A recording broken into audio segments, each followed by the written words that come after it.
बाद जो थर्मोडायनेमिक्स का है कोई दिक्कत नहीं, हम लोग एक काम कर सकते हैं, आज डिस्कस कर सकते हैं, जो भी डिस्कशन बाकी है वो कंप्लीट कर सकते हैं, ठीक है ना? सर, पर ये सारे दोस्तों रेडी? एक्सरसाइजेस खत्म नहीं हुए होंगे।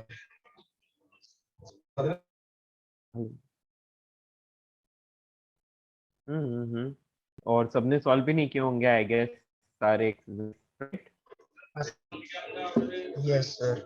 हेलो, हाँ बच्चों, ठीक है ना? हाँ, तो कोई बात नहीं, जितना किया, क्या डिस्कस करना है या न्यू चैप्टर स्टार्ट करना है, ये डिसाइड कर लो पहले। New chapter. Okay, HC Verma बहुत हार्ड लग रही है बेटा, टाइम के साथ इजी लगने लगेगी, पहले मॉड्यूल करो, ठीक है, फिर एचसी वर्मा धीरे धीरे इजी लगने लगेगी, ठीक है? ये चैप्टर प्रैक्टिस से ही आएगा आपको, मतलब फॉर्मूलाज वगैरह सब कुछ आ गया है, अब धीरे धीरे आपको प्रैक्टिस से जैसे जैसे प्रैक्टिस होती जाएगी वैसे वैसे आप लर्न करते जाओगे, ठीक है ना? So what to do quickly, जल्दी से डिसाइड करते हैं क्या एक्सरसाइज थोड़ी देर डाउट्स होने के डिस्कस बाद करें? सर थोड़ी देर हाँ चलेगा, डाउट्स डिस्कस करेंगे, फिर न्यू चैप्टर में चल सकते हैं, आधा घंटा एक्सरसाइज। ठीक है, ओके, चलिए तो पहले डाउट्स डिस्कस करते हैं। आपने क्या क्या करवाया अभी तक? मैंने अभी तक कुछ नहीं करवाया बेटा, क्लास ही अभी स्टार्ट हुई है, ठीक है? अच्छा, now only I have started, so चलिए, तो बेटा आज के लिए रिकॉर्डिंग तो स्टार्ट हो ही चुकी है, तो हम लोग डाउट्स डिस्कस कर लेते हैं। Open your module fast, solve किया है ना सबने? सर ठीक है, एक्सरसाइज 1 के एक्सरसाइज तो सिर्फ 30 तक हुआ है। 30 तक हुए हैं, ओके, तो 31 से लेकर 38 तक, एनी डाउट? सर 31, 33, 34, 36, 38। 31, 33, उसके बाद 34, 38 36, और 38, ओ 36, 38।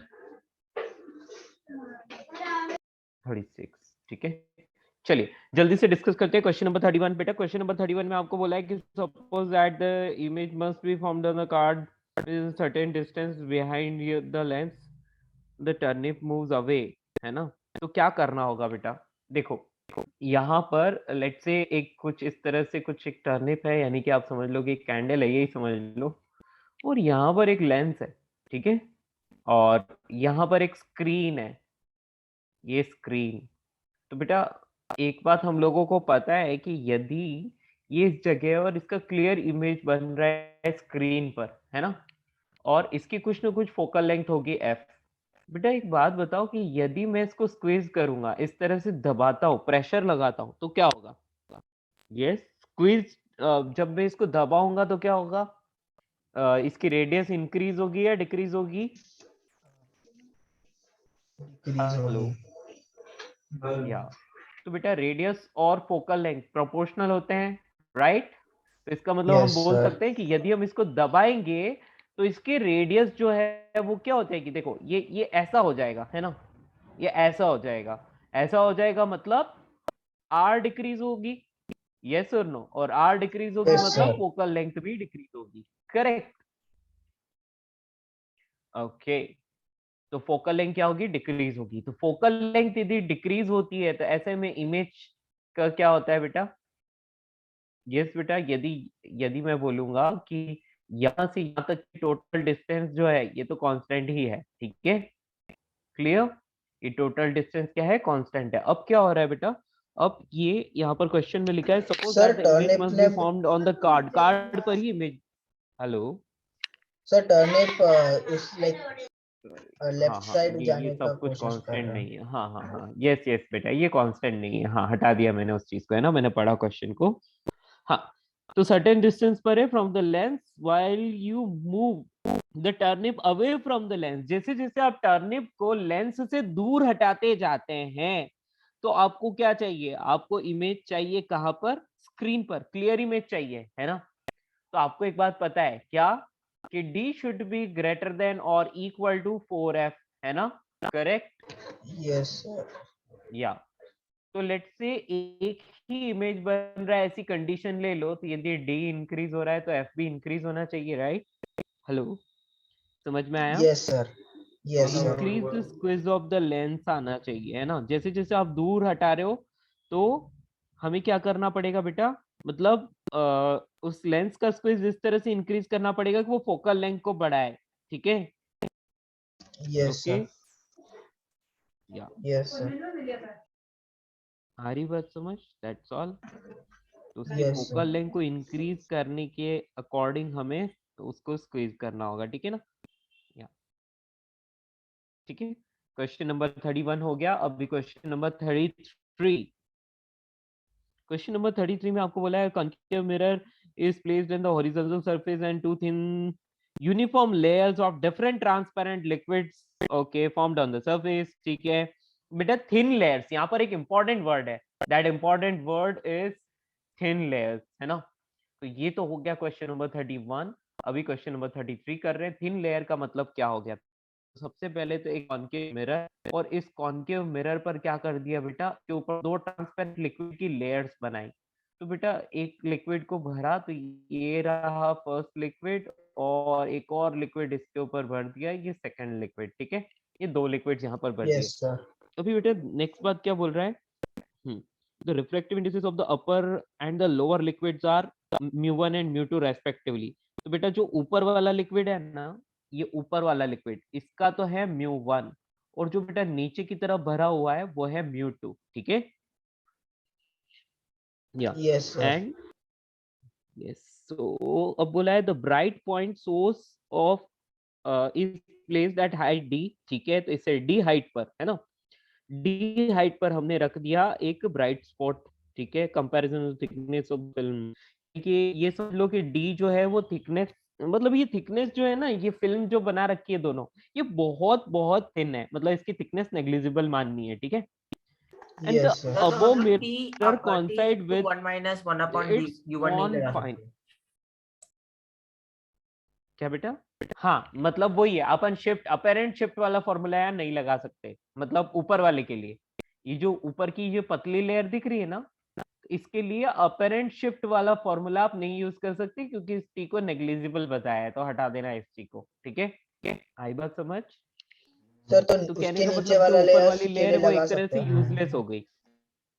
हाँ बेटा, नीचे वाले के लिए लगा सकते हैं, क्योंकि वो क्या कर रही है, एक तरह से वो लेंस के ऊपर भरा है ना, तो लेंस वो एक थिन लेंस की तरह काम कर जाएगा। समझ में आया? तो देखो ये तो एक ओके। ट्रांसपेरेंट स्लैब की तरह काम करेगा mu1 वाला, है ना, बट इसकी थिकनेस नेग्लिजिबल है। इसकी थिकनेस नेग्लिजिबल है, तो ये समझ लो कि ये ज्यादा लाइट के पाथ को ज्यादा कुछ चेंज नहीं कर पाएगा, ठीक है ना, कोई खास फर्क नहीं पड़ने वाला है, ठीक है। लेकिन जो नीचे वाला है वो क्या है, वो एक लेंस की तरह ट्रीट कर रहा है, और उसके बाद एक मिरर है।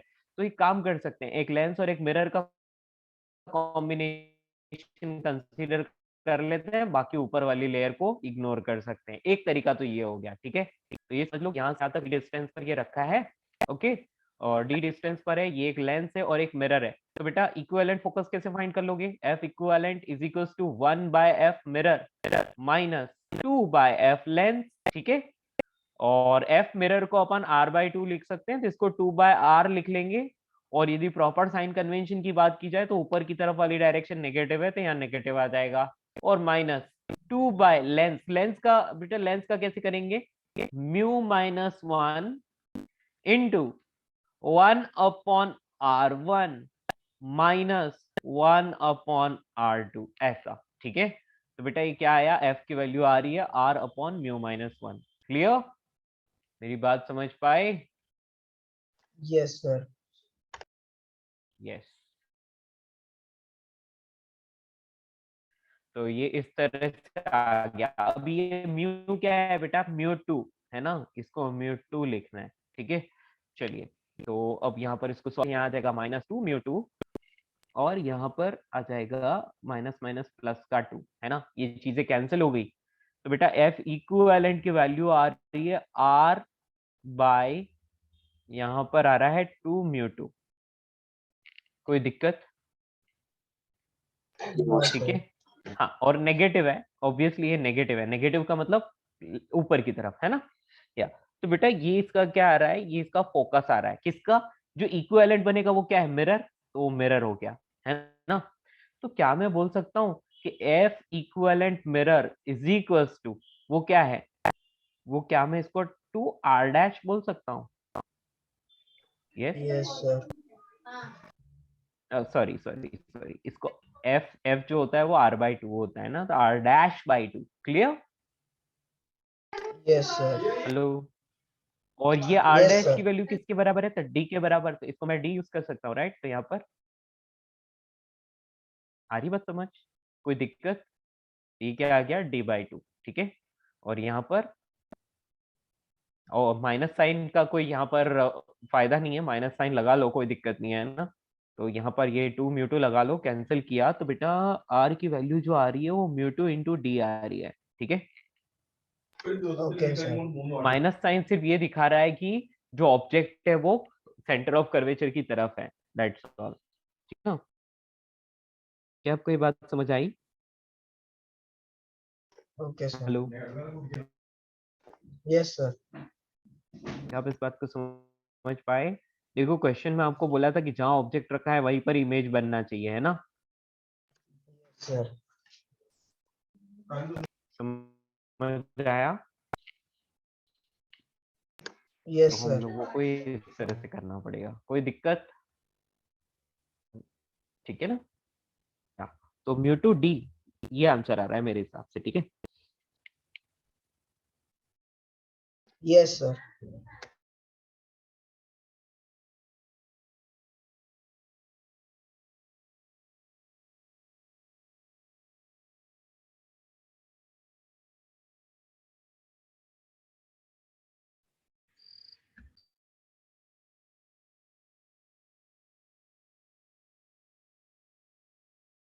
हाँ जी बच्चों, 31 हो गया और 33 भी हो गया, है ना? 34 करें? सर मुझे 34 में सिर्फ ये डाउट है कि वो डाइवर्जिंग कन्वर्जिंग लेंस होना चाहिए था, पर वो डाइवर्जिंग लेंस बता रहा है, वो क्यों ओके, है वो? यहाँ पर आपको बस। बोल रखा है बेटा dispersive power of two lens, ये और ये दे रखी है, डिस्पर्सिव पावर दे रखी है और एक की फोकल लेंथ। बेटा omega 1 upon f1 plus omega 2 upon f2 is equal to 0 आना चाहिए फॉर एक्रोमेटिक, है ना? ठीक है। Yes sir. तो यदि मैं f2 की बात करूं तो वो क्या आ रहा है, वो आ रहा है, बोलो कितना, f1 ओमेगा 2 बाय ओमेगा 1, ये आ रहा है ना? और वो भी नेगेटिव वाला, यस माइनस सर। के साथ। तो बेटा जो भी मिलेगा वो नेगेटिव मिलेगा, नेगेटिव मिलेगा मतलब डाइवर्जिंग ना। Yes, okay sir. या तो नेगेटिव मिला मतलब डाइवर्जिंग, तो बस हो गया सॉल्यूशन है 34 का, और the get the answer. Question number 34 के बाद 36।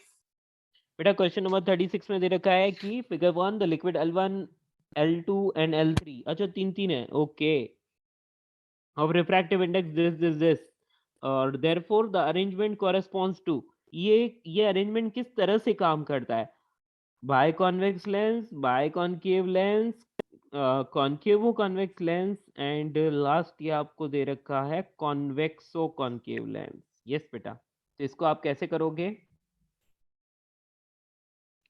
Any idea?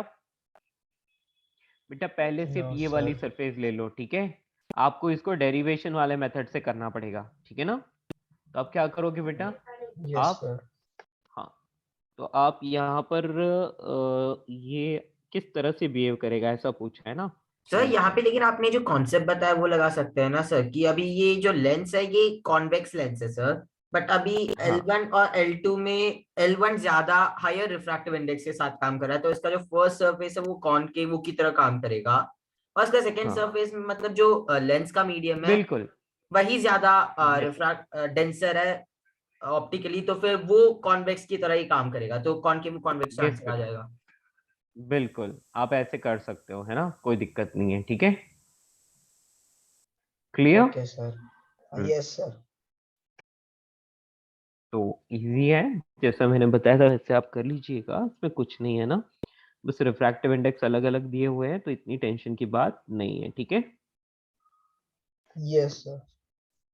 ओके नेक्स्ट, 37 हो चुका है। 38 बेटा 38 में क्या दिक्कत है? देखो 38 में आपको ये दिख रहा है एक लेंस है कंप्लीट और इसको ये दो लेंसेज से मिलके बना हुआ है ना। तो बेटा ये F1 Yes, जो sir. है F1 की वैल्यू कैसे आती है?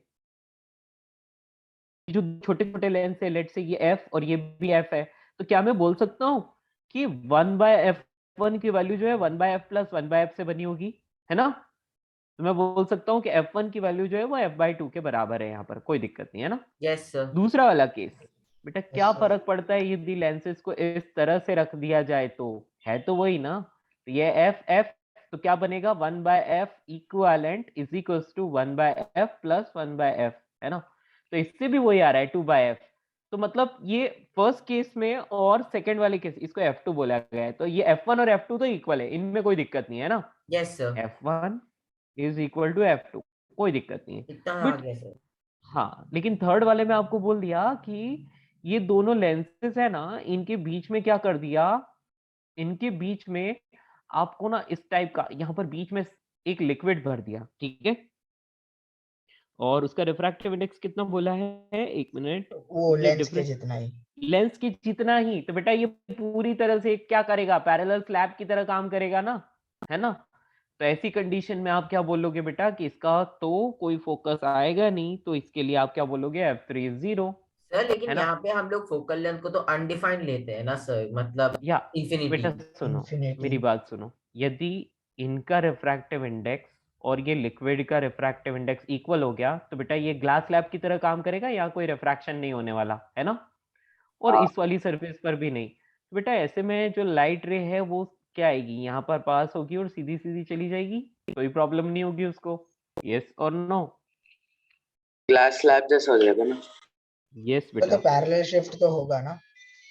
हाँ पैरेलल शिफ्ट होगा, लेकिन उससे कोई फर्क नहीं पड़ता बेटा, फोकस की बात हो रही है यहाँ पर, ठीक है। सर तो फिर वो इन्फिनिटी होना चाहिए ना, क्योंकि उसका कोई फोकस डिफाइन नहीं कर पाएंगे हम. हम्म, सर प्लेन क्योंकि मिरर आपने वही एक जैसा और हो बताया था जाएगा. सर, हमने प्लेन मिरर के लिए भी फोकस इन्फिनिटी लिया था सर। हाँ जी, हाँ सर, तो मिरर इधर की प्लेन बात अलग मिरर है जैसा बेटा, हो गया की तो. बात। अच्छा इसका एक काम कर सकते हो बेटा, रुको। अब एक काम कर सकते हो आप ना, इस पूरे को तो एक ही समझ लिया आपने, इस तरफ भी इंफिनिटी इस तरफ भी इंफिनिटी, है ना। तो 1/F is equals to mu relative -1 into 1/R1 -1/R2, है ना।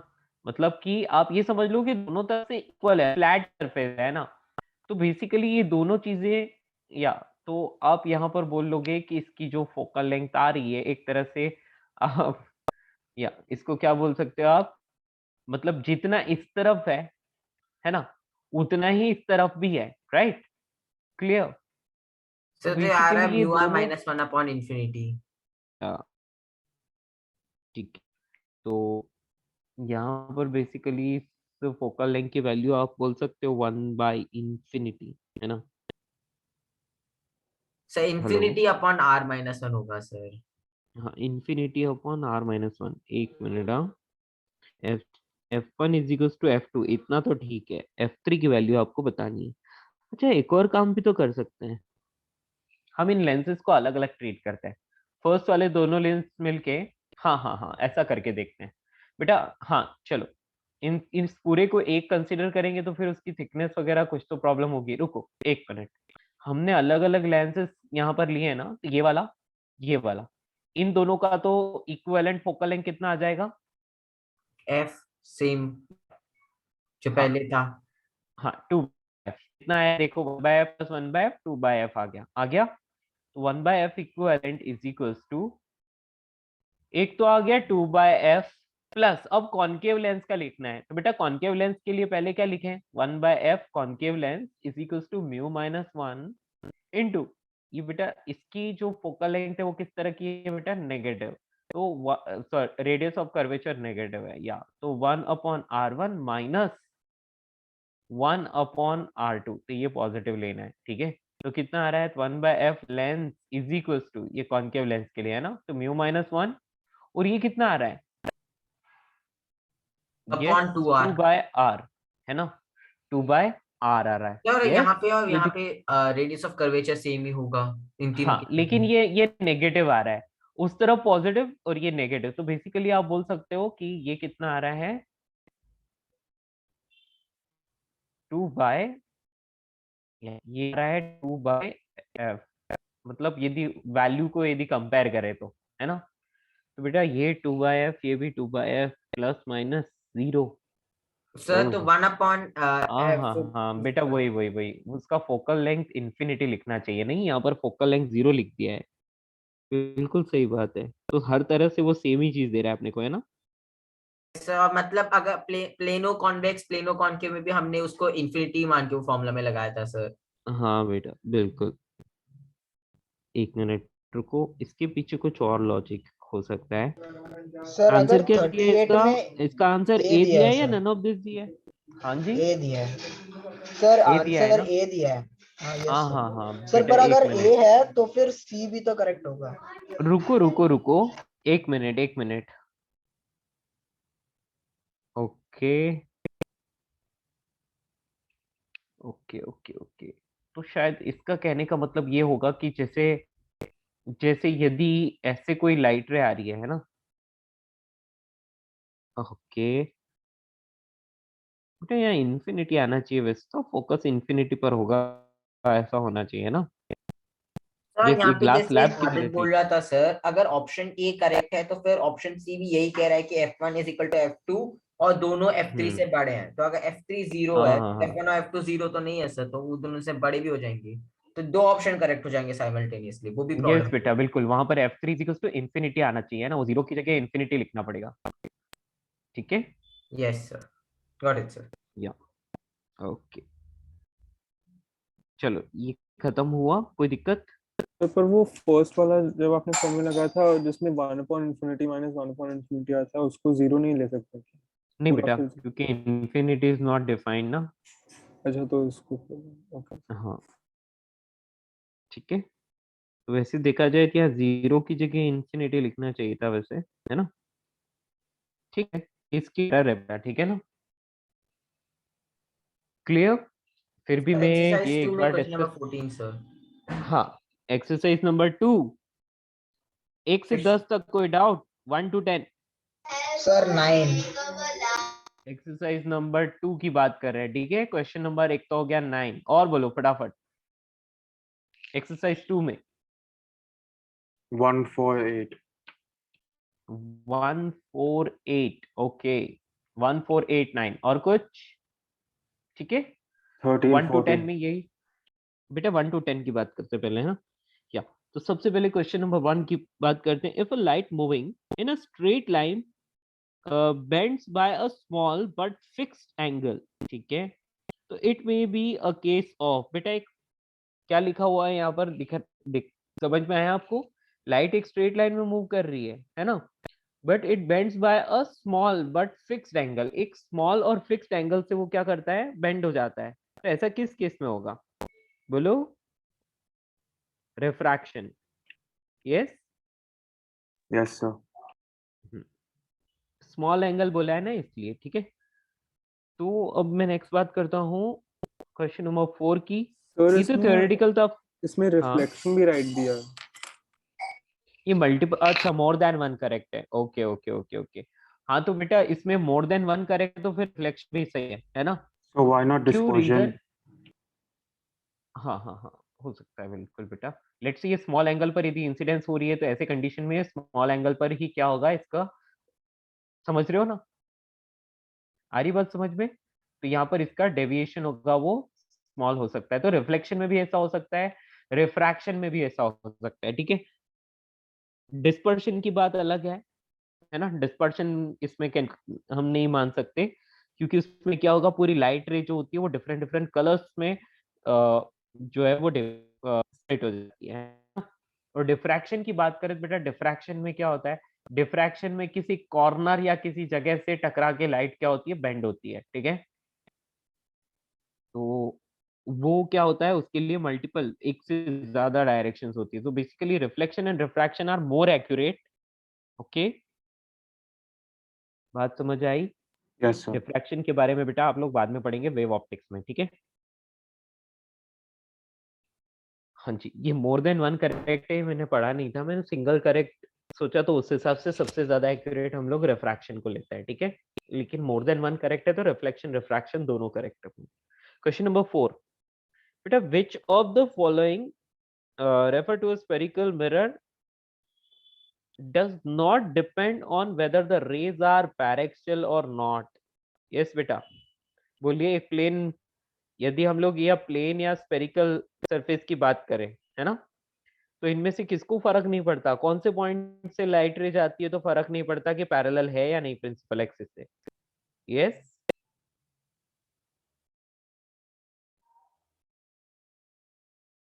which of the following does not depend on whether the rays are paraxial or not? paraxial मतलब एक्सिस से पैरेलल या क्लोज है या नहीं। बेटा फोकस को फर्क पड़ेगा, फोकस को फर्क पड़ेगा, क्यों? क्योंकि यदि वो पैरेक्सियल नहीं हुई, वो थोड़ी दूर हुई फोकस से, तो बेटा वो एग्जैक्टली मिरर के केस में है ना, मिरर के केस में तो exactly R will not be f/2, ठीक है, वो क्लोज रे होती है प्रिंसिपल एक्सिस से, तभी वो वैलिड होता है, ठीक है। तो चलिए देखते हैं पोल। बेटा पोल को कोई फर्क नहीं पड़ता, right? Hello, Yes, sir. That is attached to pole the से किसी mirror. भी एंगल से आ रही होती है तो आराम से जा सकती है, कोई दिक्कत नहीं है। रेडियस ऑफ कर्वेचर को भी कोई फर्क नहीं पड़ेगा, correct? Hello, Yes, sir. Yes. और अब बात करें फोकस की, बेटा फोकस चेंज हो जाएगा यदि रेस पैरेक्सियल नहीं हुई तो, है ना, समझ आया? Yes sir. या और इसमें प्रिंसिपल एक्सिस लिख दिया है इसने, ओके। या एक बार फिर से पढ़ते हैं। Which of the following refer to a spherical mirror, सिर्फ मिरर की बात कर रहा है, ठीक है, does not depend on whether the rays are paraxial or not? Principal axis, yes बेटा, principal axis will be the answer or not? देखो पोल और रेडियस ऑफ कर्वेचर को तो कोई फर्क नहीं पड़ता है, वो तो डायरेक्ट है। फोकस को फर्क पड़ता है, मैंने आपको बोला था कि फोकस के लिए क्या होगा, याद आया आपको? r/2 cos थीटा, याद आया? And theta is very very small, theta is very very small, तभी वो पैरेक्सियल रेज होंगी और फिर ये r/2 आता है। तो बेटा फोकस को तो फर्क पड़ेगा, तो फोकस तो इसका आंसर नहीं होगा। Principal axis, yes, what about principal axis?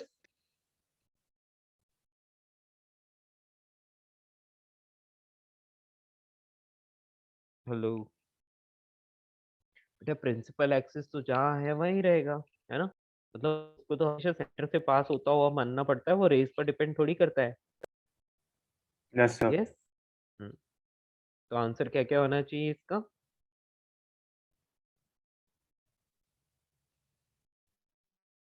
ACD। Yes, ठीक है, तो प्रिंसिपल एक्सिस को कोई फर्क नहीं पड़ता, फोकस को फर्क जरूर पड़ता है ना। फोकस की पोजीशन सिर्फ r is equals to sorry f is equals to r/2 तभी आती है जब क्या होती है, पैरेक्सियल रेज होती है ना। क्लियर? किसी को कोई दिक्कत? समझ नो पाए? सर। गुड। तो क्वेश्चन नंबर 1 हो गया, 4 हो गया, अभी question number 8। Sir actually no doubt in 8। No doubt in 8, okay. Question number 9। हाँ जी, क्वेश्चन नंबर 9 में आपको बोला है फिगर शोज। ये एक बहुत मतलब सोचने वाला क्वेश्चन है और बहुत अच्छा क्वेश्चन है ना, प्यारा क्वेश्चन है ये। मुझसे भी गलत हो गया था पहली बार में, देखते हैं है ना अभी सही होता है कि नहीं। ये वही क्वेश्चन है या सिमिलर है, देखते हैं, कोई बात नहीं, होता है ना। चलिए, तो ये एक सरफेस है और आपको बोला है बेटा कि यहाँ पर एक नॉर्मल ड्रॉ कर दिया और एक लाइट रे आती है, उसका angle of incidence I given है ऐसा, और इस तरफ जो है ये μ2 है और इस तरफ जो है ये μ1 है, दोनों अलग अलग मीडियम है कहने का मतलब। और आपको बोला है कि एंगल ऑफ इंसिडेंस आई की वैल्यू जो है वो π/3 है, तो वो गिवन है आपको, ओके। और the plot drawn between the variation of r minus I, r minus I मतलब हम बोल सकते हैं कि एक तरह से एंगल ऑफ डेविएशन की बात कर रहा है, ठीक है। तो ये तो हो गया r माइनस आई, मतलब एंगल ऑफ डेविएशन गिवन है ये r माइनस आई, और वर्सेस k, और k किसको बोला है बेटा, तो k इज गिवन एज μ1/μ2, μ1/μ2 को k बोला है इन लोगों ने, ठीक है। और r क्या है, एंगल ऑफ रिफ्रैक्शन, ठीक है, हो गया। तो अब आपको क्या करना है, आपको बताना है कि इनमें से कौन कौन सी चीजें सही हैं और कौन कौन सी चीजें सही नहीं है। सबसे पहले इन्होंने बोला है कि कर्व यहाँ से शुरू हुआ और इस जगह जो है K2 की वैल्यू 0 हो गई और फिर उसके बाद ये इस तरह से, ठीक है। तो यहाँ पर हम θ2 लिख सकते हैं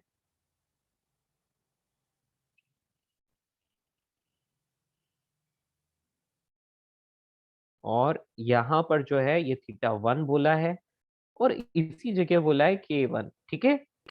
बेटा ध्यान से देखना, अब Yes, आपको sir. देखो, हाँ अभी हम लोग यहाँ पर देख सकते हैं यहाँ रिफ्रैक्शन हो रहा है, तो पहले रिफ्रैक्शन की कंडीशन लिख लेते हैं।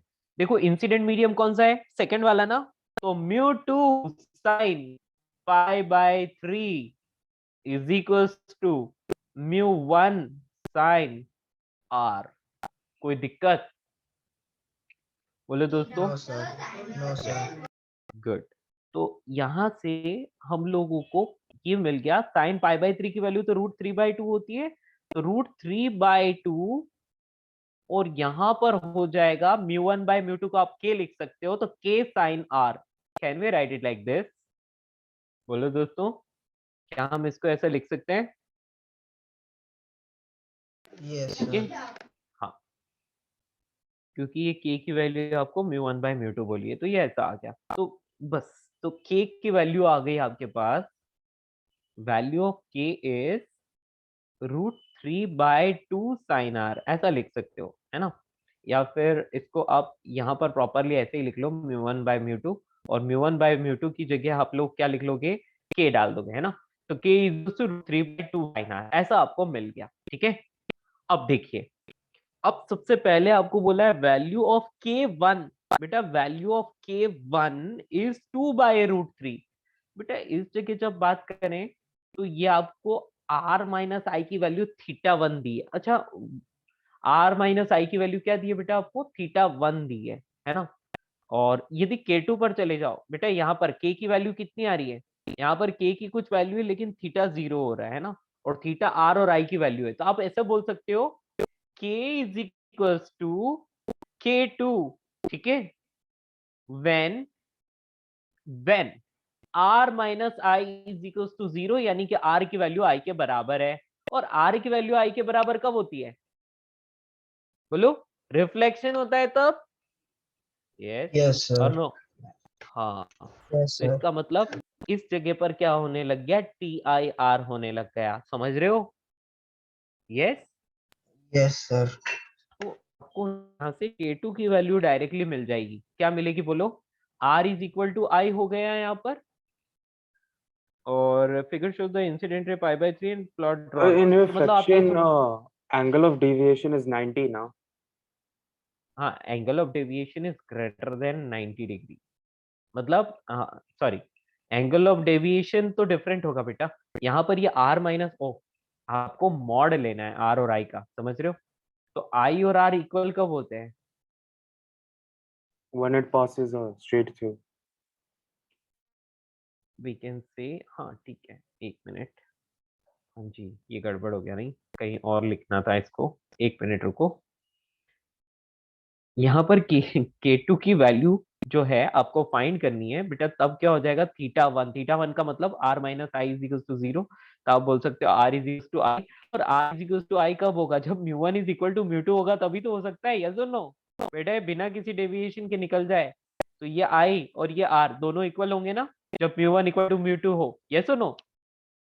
Yes, sir. तो नो डेविएशन, तो इसका मतलब आपको एक बात समझ में आ गई कि μ1 इज इक्वल टू μ2, है ना, μ1 इज इक्वल टू μ2 मतलब K2 की वैल्यू 1 हो गई, यस, हेलो। तो K2 की वैल्यू 1 वाला ऑप्शन करेक्ट हो गया, कोई दिक्कत किसी को? No, sir. नो दिक्कत, है ना। तो यहाँ पर एक चीज आपको समझ में आ गई, ये आपको पता चल गया, ठीक है। क्योंकि देखो मैं यहाँ बोल सकता हूँ कि यहाँ पर θ0 है, i is equal to r हो गया, मतलब यहाँ पर, और i is equal to r तभी होता है जब दोनों तरफ मीडियम सेम हो, वरना नहीं, है ना। तो ये तो करेक्ट हो गया आपका। अच्छा, अब बात करते हैं बेटा K1 की, है ना, K1 की बात करें, या बेटा K1 इस जगह पर है, और यहाँ पर ये θ1 है, i माइनस r की जो वैल्यू आपको दिख रही है वो यहाँ पर कुछ ना कुछ वैल्यू है, ठीक है, और इस तरफ भी है, राइट, ओके। और यहाँ से यदि आप आगे बढ़ो तो वो इनफाइनाइट को टेंड कर रहा है, तो थीटा टू जो है वहां पर क्या हो रहा होगा, वो इनफाइनाइट को टेंड कर रहा है, मतलब डेविएशन बहुत बहुत ज्यादा है, और डेविएशन बहुत बहुत ज्यादा हो रहा है, इसका मतलब क्या समझ में आया आपको वहां पर। उसके बाद क्या हो रहा है, वो पूरी तरह से TIR वाली कंडीशन है ना। चलिए, तो यहाँ पर अपन बात करते हैं। हाँ, एक तो डी ऑप्शन करेक्ट हो गया, किसी को कोई problem? No sir. No, D में किसी को कोई प्रॉब्लम नहीं है। सबसे पहले अब ए वाले ऑप्शन को देखते हैं। If k1 is equal to 2/√3, तो बेटा k1 की वैल्यू यदि 2/3 है तो अब ओके बेटा इस पॉइंट पर हो क्या रहा है, क्या आप मुझे बता सकते हो? आर और आर इन दोनों में क्या रिलेशन आ रहा है यहाँ पर? ये k1 की वैल्यू है ना, तो मतलब आप ये समझ लो कि k1 और यहाँ पर ये θ1 दे रखा है, θ1 इज I-R है ना, तो मतलब ये कोई ना कोई नॉन जीरो वैल्यू है, ये कोई ना कोई नॉन जीरो वैल्यू है ना। तो k1 इज √3/2 और यहाँ पर है sin r, ठीक है।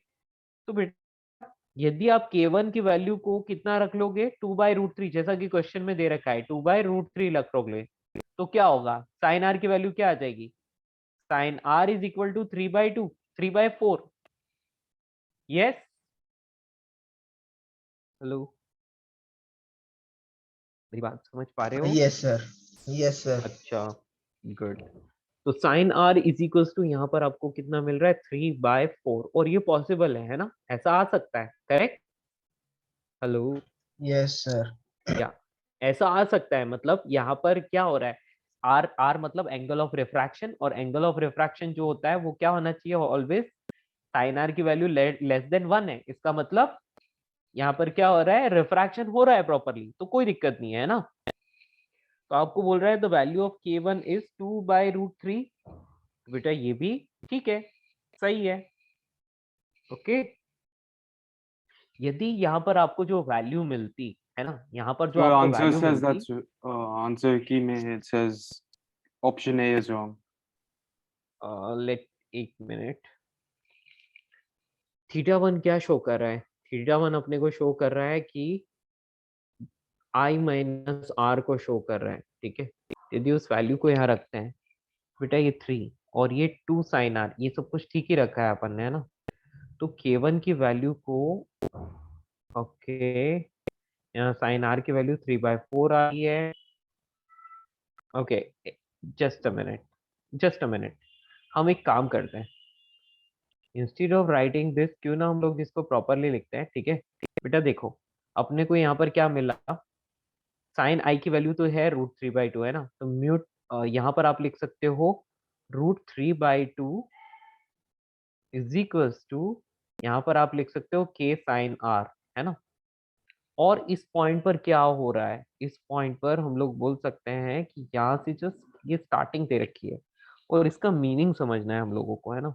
इसका मीनिंग समझना है, मतलब कि आपका जो कर्व इसी पॉइंट से स्टार्ट हो रहा है, मतलब रिफ्रैक्शन जो है यहीं से स्टार्ट हो रहा है, या फिर हम बोल सकते हैं कि इससे पहले रिफ्रैक्शन है या नहीं। ओके, I-R इस एंगल ऑफ डेविएशन के लिए, ये सच में बहुत अच्छा क्वेश्चन है, बस इसमें थोड़ा सा सोचना है। ओके, तो इस जगह पर क्या आना चाहिए, k1 μ1/μ2, वही है k1 है, और k1 की वैल्यू इन्होंने बोला है कि वो 2/√3 रखती, तो बेसिकली वो 3/4 ही आ रहा है, sin r is equal to 3/4, और sin r की वैल्यू क्या ये हो सकती है, एज हमसे पूछा है। चलो देखेंगे और आगे बढ़ते हैं, पहले और सोचते हैं, ठीक है, और सोच लेते हैं एक बार कि क्या क्या पॉसिबल है ना। ओके, उसके बाद θ2 और θ1 की वैल्यू गिवन है, θ2 और θ1 की वैल्यू गिवन है। बेटा आप देख सकते हो कि यहाँ जाने के बाद देखो ये कांस्टेंट हो गया, है ना, ये क्या हो गया, कांस्टेंट हो गया।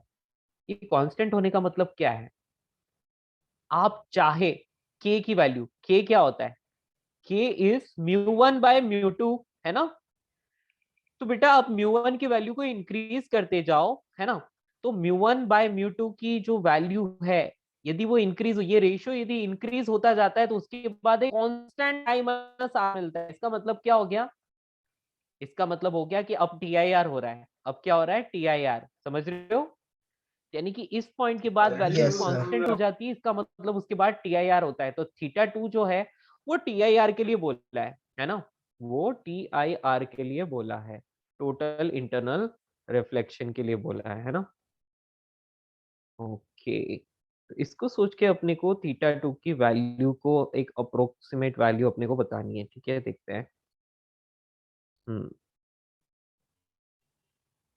अच्छा है क्वेश्चन, इसको सोचना पड़ेगा थोड़ा सा, वेट, लेट मी थिंक। θ1 और θ2 की वैल्यू कैसे डिसाइड करें, कब रीड करके अपने को आंसर बताना है ना। तो एक डी ऑप्शन तो अपन ने करेक्ट कर लिया, डी का कोई दिक्कत नहीं है। अब जस्ट θ2 एंड θ1 सर की बात करें। सर हाँ थीटा जी, टू हाँ जी, हाँ में जी। TIR होता है तो फिर R इज इक्वल टू 90 होगा, तो 90 माइनस पाई बाई 3 एंड एक और बात है, वहां पर किसी तरह का कोई रिफ्रैक्शन नहीं हो रहा है ना। हाँ, तो अपन इसको लिख सकते हैं पाई माइनस 2i, है ना, राइट। Yes sir. हम इसको पाई माइनस 2i लिख सकते हैं, ओके, इतना भी ठीक है। और इन दोनों के बीच में जो है ये कर्व बना रखा है, okay, there will be no r, ठीक है। तो i की वैल्यू तो अपने को पता है ना, i की वैल्यू तो अपने को पता है, तो ये 180 Yes, sir. Degree Pi by minus 2 3. Into pi by 3, है ना। आप पाई माइनस 2 पाई बाई 3 करोगे, जस्ट पाई बाई 3 आंसर आएगा, right. Answer Yes, is sir. 60 degree, 60 degree मतलब पाई बाई 3 आंसर आ रहा है। By तो 3. बेसिक या तो θ2 की वैल्यू तो पाई बाई 3 आ गई, है ना, pi minus 2 into pi by 3, तो ये पाई बाई 3 आंसर आया। तो ये है ऑप्शन में, हाँ, सी ऑप्शन भी करेक्ट हो गया। एक तो डी करेक्ट हो गया और एक सी ऑप्शन भी करेक्ट हो गया। अब चेक करते हैं बी ऑप्शन को, है ना, बी ऑप्शन को चेक करते हैं। तो यहाँ पर θ1 is equals to pi by 6 ऐसा आपको बोला है, ठीक है, θ1 is equals to pi by 6। तो एक काम करते हैं, θ1 is equals to pi by 6 and that is equals to, हम लिख सकते हैं r माइनस आई या i माइनस r। तो हम यहाँ पर दो केसेस बना के देख लेंगे, या plus minus r minus pi by 3 ऐसा करके देखते हैं, ठीक है। एक बार पॉजिटिव लेंगे और एक बार नेगेटिव लेंगे, ठीक है। तो बेटा r की वैल्यू हम क्या ले सकते हैं, यहाँ पर एक बार पॉजिटिव ले लो तो ये इस तरफ आकर ऐड होता है, और यदि नेगेटिव ले लेंगे, ओके, तो ये पाई बाई 3 माइनस, तो ये पाई बाई 6 आ जाएगा, है ना, r की वैल्यू पाई बाई 6 आ जाएगी। और इस चीज को क्या ये प्रूव कर पाएगा? नहीं, फर्स्ट ऑप्शन को हम लोग यहाँ से नहीं निकाल पा रहे हैं, वेट, यहीं से कर्व स्टार्ट हो रहा है, ठीक है, और K1 से K2 तक, और फिर ये आगे। तो बेसिकली इन दोनों पार्ट्स के लिए रिफ्रैक्शन हो रहा है ना, इन दोनों, यहाँ से यहाँ तक ये रिफ्रैक्शन है, और ऊपर इस वैल्यू से TIR रहना शुरू हुआ है, ठीक है। बेसिकली रिफ्रैक्शन होने के लिए जरूरी है इतना, तो K1 की वैल्यू आपको बोलिए, ओके,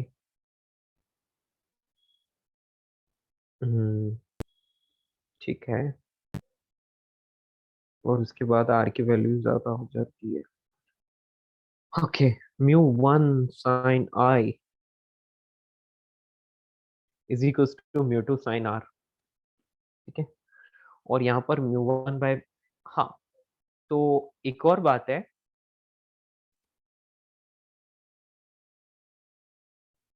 यहाँ पर अपन लिख सकते हैं K is equals to √3 by 2 sin R, है ना। और इसके लिए जो है, ओके, अलग अलग मीडियम है, μ1 की वैल्यू μ2 से छोटी भी हो सकती है, ठीक है। θ1 और K1 की वैल्यू देखनी है हम लोगों को, okay, how how C and D तो हो गया बेटा, ये ए और बी ऑप्शन के लिए किसी को कुछ आइडिया आ रहा है क्या? No, sir. So K1 is less than K2, so K1 is less than 1. तो option A is eliminated. लेकिन उसके बाद ऑप्शन इज ओके, बिल्कुल बिल्कुल बिल्कुल, K1 is less then K2, yes बेटा बिल्कुल। यहाँ पर R की वैल्यू I से ग्रेटर होगी, तो इस केस में μ1 इज लेस देन μ2, बिल्कुल बेटा, यस सर बिल्कुल और सही फिर बोल रहे बी हो। ऑप्शन के लिए हाँ क्या जी हम लोग टोटल इंटरनल बेटा, रिफ्लेक्शन एक यूज कर मिनट, सकते हैं? एक मिनट बेटा। हाँ देखो, इस कर्व को ध्यान से देखो तो आपको एक बात समझ में आ रही है कि यहाँ पर मॉड ऑफ R माइनस आई की वैल्यू गिवन है, ठीक है। तो यदि इस कर्व को देख रहे हो तो यहाँ से यहाँ तक, यहाँ से लेकर यहाँ तक, है ना, यानी कि K1 से K2 तक जो होता है वो μ1 की वैल्यू μ2 से कम रहती है, ठीक है। आ रही बात समझ में? और अब जब इस तरफ आप आ जाते हो तो यहाँ पर क्या हो जाता है, एक मिनट, ठीक है, म्यू1 का वैल्यू म्यू2 से ज्यादा हो जाता है। ज्यादा हो जाता है, μ1 का वैल्यू जो है वो μ2 से ज्यादा हो जाता है। एक मिनट, μ2 इस तरफ है, इंसिडेंट मीडिया है, सो उसके बाद ठीक है, इसके बाद μ2 इज ग्रेटर, उल्टा लिखना चाहिए, उसको उल्टा लिखना चाहिए। एक्चुअली यहाँ से यहाँ तक जो है वो μ1 इज ग्रेटर देन μ2 है, ठीक है। So, μ1 तो ऊपर है ना, एंगल ऑफ रिफ्रैक्शन, तो वो मीडियम जो है वो डेंस है, और इस जगह से इस जगह के लिए क्या है, μ1 इज लेस देन μ2, ऐसा। सर और फिर सेकेंड ऑप्शन के लिए हम लोग ये जो पॉइंट है सर θ1 पे K1 पे, उससे ज्यादा एंगल इसलिए नहीं जा रहा क्योंकि उससे ज्यादा जाएगा तो टोटल इंटरनल और ये रिफ्लेक्शन। रेशियो उल्टा दिया है ना, यस यस यस। हाँ बेटा क्या बोल रहे हो, फिर से बोलो। सर मतलब पॉइंट बी चेक करने के लिए क्या हम लोग ये यूज कर सकते हैं कि टोटल इंटरनल रिफ्लेक्शन वाला जो क्रिटिकल एंगल है वो फॉर्मूला, क्योंकि θ1 क्रिटिकल एंगल होगा ना सर? बेटा नहीं नहीं नहीं नहीं, ये क्रिटिकल नहीं है। देखो क्रिटिकल एंगल तो यहाँ से शुरू हो रहा है, ये यहाँ से, क्योंकि उसके बाद क्या हो गया, उसके बाद ये डिफरेंस जो है ना, एंगल ऑफ डेविएशन कांस्टेंट हो गया। तो बेटा एक चीज तो समझ में आ गई कि TIR तो उस तरफ हो रहा है, इस तरफ नहीं हो रहा है, तो इसका मतलब यहाँ पर क्या हो गया, μ2 जो है वो रेयर मीडियम है, तो μ2 इज लेस देन μ1 है फॉर हेयर टू हेयर। आ रही बात समझ में? सर लेकिन यहाँ पे जो R है सर वो एंगल ऑफ रिफ्रैक्शन है सर, तो अगर इन टोटल इंटरनल रिफ्लेक्शन में रिफ्रैक्शन होगा ही नहीं ना सर, एग्जिस्ट ही नहीं होगा, तो इसलिए शायद यहाँ पे जो उसका वैल्यू है वो हटा दिया है सर। R का मतलब हमारे पास कोई डिफरेंस ही नहीं बचा है क्योंकि R ही डिफाइंड नहीं है उस सिचुएशन में। एक मिनट और, μ1 की वैल्यू वहां तो पर यहाँ देखो, पे तो मतलब इसके इसके बाद तो μ1 इज ऑब्वियसली ग्रेटर देन μ2 है, राइट, क्योंकि k हायर वैल्यू है ना। ओके ठीक है, इस सेकंड वाले को कैसे प्रूव करें, बस ये अपने को नहीं समझ में आया। एक बार का ये θ1 जो है इसका मीनिंग क्या है ये नहीं समझ में आ रहा, बस ये वाला समझ में आ जाएगा तो पूरा काम हो जाएगा, है ना। सर मुझे, सर मैंने इसलिए बोला था क्योंकि जो यहाँ पे जो लाइन बन रहा है सर ऑलमोस्ट टेंड्स टू, वो ऐसा हो सकता हाँ है कि सर एंगल ऑफ जो इंसिडेंस है सर वो अगर इतना बड़ा हो जाएगा तो एंगल ऑफ रिफ्रैक्शन मतलब अगर वो 90 डिग्री समथिंग पे टेंड करेगा सर, तो अगर वो एंगल ऑफ इंसिडेंस बहुत छोटा हो जाएगा सर तो angle of refraction 90 something tend हो जाएगा सर, तो इसीलिए वो kind of at one point वो बस लेवल ऑफ कर sir angle of incidence constant है। एंगल ऑफ इंसिडेंस तो कांस्टेंट ही है बेटा, आई तो कांस्टेंट है ना, एंगल ऑफ इंसिडेंस पूरी तरह से कांस्टेंट है, या जो भी है वो आर का प्रॉब्लम है ना। तो हम एक काम करते हैं ना, हम एक काम करते हैं एक बार के लिए, लेट्स से, यार वो उलझ जाएगा, इतना लंबा चौड़ा करने से कोई फायदा नहीं है ना। आर माइनस आई को हम लोग, आई की वैल्यू तो हमें पता है, तो आर माइनस यहाँ पर π/3 लिख सकते हैं हम लोग, और that is let's say θ1। Okay तो यहाँ से आर की वैल्यू हम लिख सकते हैं π/3 प्लस θ1, और फिर अप्लाई करें, सो इट इज यूजलेस। हाँ रुको रुको रुको, यहाँ पर ओके, एंगल ऑफ इंसिडेंस और एंगल ऑफ रिफ्रैक्शन। ठीक है बेटा, ये बी ऑप्शन को मैं और अच्छे से एक बार समझ के आपको एक्सप्लेन करूंगा, है ना, टाइम वेस्ट करने से फायदा नहीं है। सी और डी तो प्रूव हो गया अपना, है ना, करेक्ट। बस यहाँ पर एक प्रॉब्लम आ रही है अपने को। तो एक और बात है, यदि यहाँ पर रिफ्रैक्शन हो रहा है, ये सब कुछ ठीक है, K1 की वैल्यू यहाँ पर ये बोल रहा है 2/3। हाँ जी, तो इस पार्ट के लिए यदि मैं बात करूँ, यहाँ पर μ1 इज ग्रेटर देन μ2 और यहाँ पर μ1 इज लेस देन μ2। हाँ जी बेटा, तो इस पार्ट के लिए μ1 इज ग्रेटर देन μ2 है और इस पार्ट के लिए μ1 इज लेस देन μ2 है ना, ये चीज तो अपने को पता है ना। तो इस हिसाब से देखा जाए k की वैल्यू जो है वो लेस देन 1 होनी चाहिए, मतलब k1 की वैल्यू जो होनी चाहिए वो लेस देन 1 होनी चाहिए, राइट। तो फर्स्ट वाला ऑप्शन तो गलत हो गया, करेक्ट। बात समझ पा रहे हो? तो ए ऑप्शन तो गलत हो गया। अब बी सही क्यों है, बी की मतलब बी वाले ऑप्शन को अपने को देखना है। तो उसने बोला है कि θ1 की जो वैल्यू है दैट इज π/6। तो हम एक काम करते हैं कि यहाँ पर रिफ्रैक्शन हो रहा है, सब कुछ ठीक है, और θ1 की जो वैल्यू है वो यहीं से सारा कुछ यदि शुरू हो,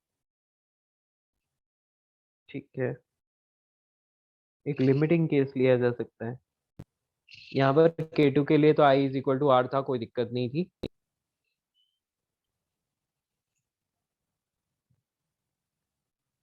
ये I था और इसकी वैल्यू फिक्स थी π/3।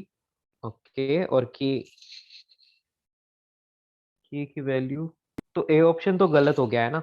ए ऑप्शन गलत क्यों हो गया, क्योंकि इस वजह से, है ना। हमने जो कर्व रीड किया है, इस कर्व रीड करने से पता चलता है कि यहाँ पर μ1 की वैल्यू μ2 से कम होनी चाहिए, यानी कि k की वैल्यू लेस देन 1 होनी चाहिए, k1 से k2 तक, k2 पर 0 हो जाएगी, है ना। तो यहाँ पर अब उसके बाद जो है वो k की तो वैल्यू सर जो है वो K2 पे 1 तो होगा। हेलो, सर K2 हाँ, पे 1 होगा K2 ना। की वैल्यू 1 है, मतलब K2 पर ये थीटा 0 हो रहा है, मतलब K2 की वैल्यू तो 1 है, ठीक है। यहाँ पर देखो, इस पार्ट के लिए k इज लेस देन 1 और यहाँ पर k इज ग्रेटर देन 1, ठीक है, इसमें तो कोई दिक्कत नहीं है ना। हेलो, नो सर। हाँ, तो ऑप्शन नंबर ए गलत हो गया, अभी ऑप्शन नंबर 2 को प्रूव करना है बस, ठीक है, ऑप्शन नंबर 2 को प्रूव करना है। तो μ1 = μ2 इस जगह पर इतना आया, और हम क्या बोल सकते हैं, इस जगह ये θ1 है, ठीक है। किसी को कोई आइडिया आ रहा है, किसी के भी मन में क्लिक हो रहा है? Question is quite like logical, curve को रीड करना है हम लोगों को और θ1 के बारे में बताना है। चलिए एक लास्ट कोशिश और करते हैं, यदि उसके बाद सर भी हमें नहीं θ1 हो वो रहा है। वाला रेफरेंस है सर R और I के बीच में, जिसके बाद टोटल इंटरनल रिफ्रैक्शन हो जाता है, तो CI लगा के हम कर सकते हैं कुछ। एक मिनट, हाँ सर, आर वैसे माइनस, ट्राई बेटा कर इस सकते तरफ हैं। देखो, जब μ1 लेस देन μ2 है ना, μ1 इज लेस देन μ2 है, तो TIR का तो कोई चांस ही नहीं बनता, ठीक है, वहां पर टोटल इंटरनल रिफ्लेक्शन नहीं होता। समझ रहे हो मेरी बात?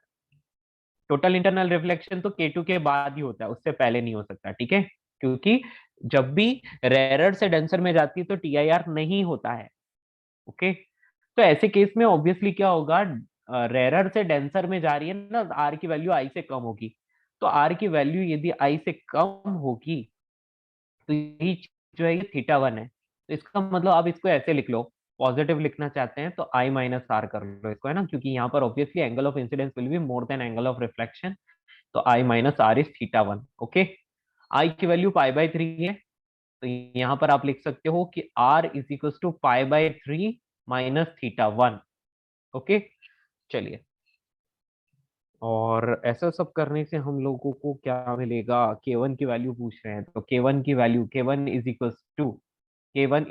यहाँ पर आप लिख सकते हो √3/2 sin R, R की वैल्यू आप लिख सकते हो π/3 माइनस थीटा 1, ठीक है। और बेटा ये k1 जो होना चाहिए यहाँ पर क्या होना चाहिए, ये जो ओवरऑल क्वांटिटी है इस k1 की वैल्यू लेस देन 1 होनी चाहिए, ठीक है। तो बेटा इसकी वैल्यू जो है वो लेस देन 1 होनी चाहिए, तो इसके लिए क्या होना पड़ेगा, आप इसका एक लिमिटिंग केस ले लो।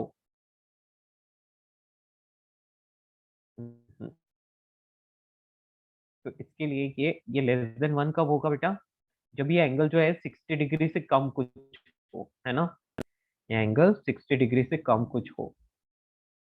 ओके, एग्जैक्ट वैल्यू तो नहीं पता चल रही है ना उससे।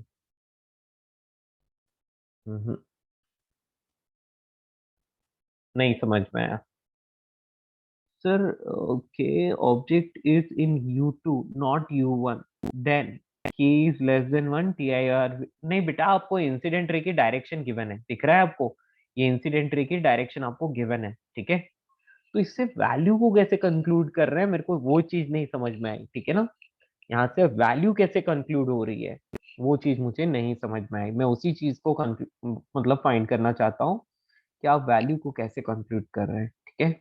So TIR hmm, happens when it goes from denser to rarer now. Yes बेटा, So डेंसर से then, रेयर जाएगा so तभी। then U2 has to be greater than U1 because object is coming from U2. So when U2 is greater than U1, then K will be less than 1. So when it's less than 1, then total हाँ, number. वही मैं बोल रहा हूँ कि there is no TIR। ये देखो, ये इस तरफ का जो पार्ट है यहाँ पर TIR का केस लेना ही नहीं है, यहाँ पर तो रिफ्रैक्शन लेना है आपको, समझ रहे हो, यहाँ पर तो रिफ्रैक्शन लेना है आपको। ओके, आई बात समझ। अच्छा, एक और काम कर सकते हो, रुको रुको, हम लोग यहाँ पर प्रॉपरली इसको लिख के देखते हैं ना, तो k इज इक्वल टू क्या आ रहा है, √3/2 sin r, ठीक है। और k की वैल्यू जो है वो लेस देन 1 होनी चाहिए, तो बेटा ये ओवरऑल क्वांटिटी जो है it should be less than 1।